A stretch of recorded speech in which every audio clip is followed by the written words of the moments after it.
one more very, very quick story about where we're headed. I'm going to be doing a lot of this over the, I don't know how long, 4 years or more, but where the left is headed. You have to understand, when I tell you that the Marxist movement has taken over the Democrat Party, and it isn't just, I don't mean just, in the last 8 years. Well, it did a lot in the 8 years under Obama. The Marxist mindset has overtaken the Democrat Party. The Marxist notion of, please don't tell me these ridiculous ideas about what freedoms people have. We're in control. We make rules. We're the tyranny, and we're going to do it. That mindset has completely taken over the Democrat Party. It was the fundamental transformation that Barack Obama promised America and started down the path doing in his 2 terms. We're now at the place where they control everything in Washington.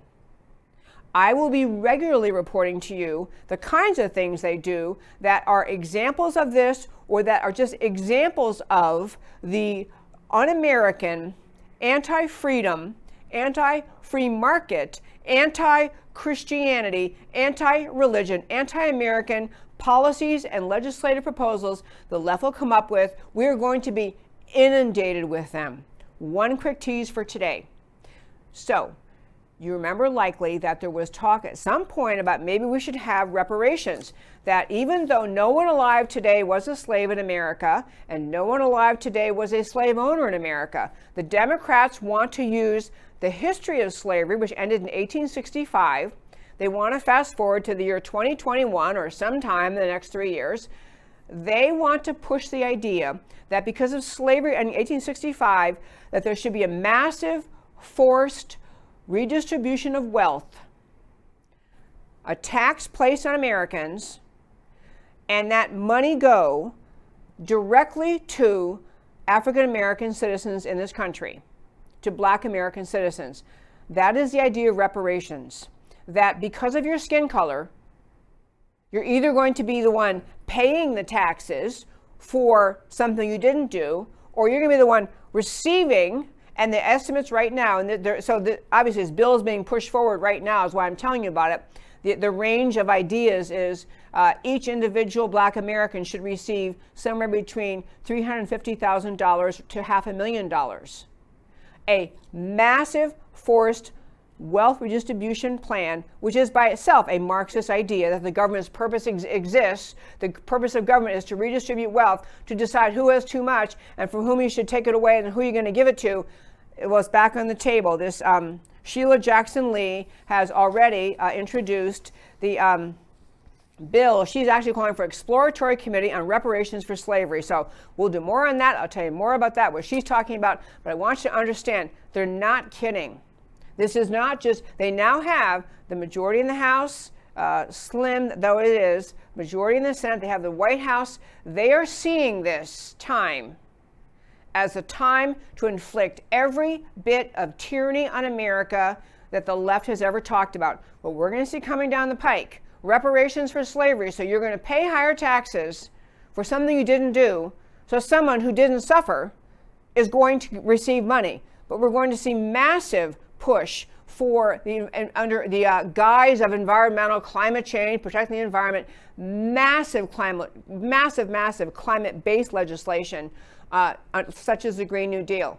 We're going to see massive opening of the borders to immigration. There are already migrant caravans on their way back up here. Did you know that? The migrant caravans that finally stopped coming here because President Trump closed the border and said you have to come here legally and you have to make application, become a citizen. Well, the caravans, tipped off by somebody on the left, probably many somebodies, are already on their way up here because they know perfectly well that under a Biden administration, we're going to reopen the borders. And come on in, everybody. We'll figure out later what your status is. We're going to fill this country with illegal aliens who are entirely being permitted to come because the Democrats see them as a future Democrat majority voting base.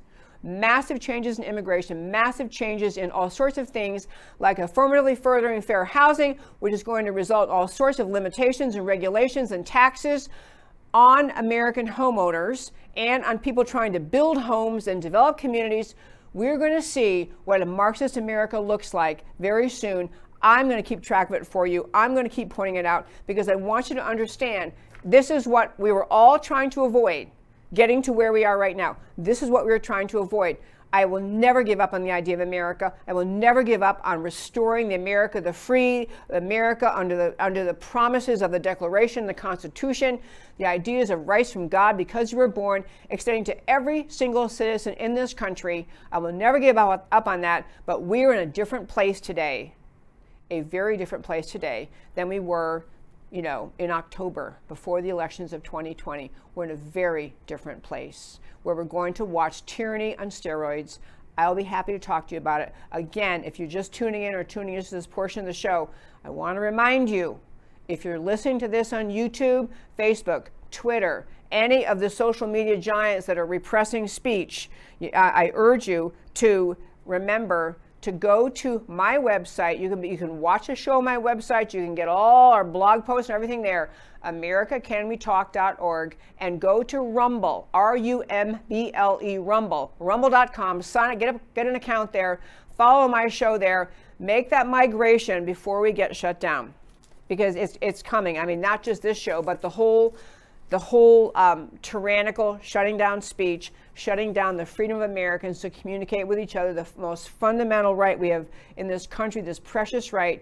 We are headed right there right now at losing those speech rights, not just freedom of speech. That's the beginning of freedom of religion, freedom of assembly. We're headed to very dark days.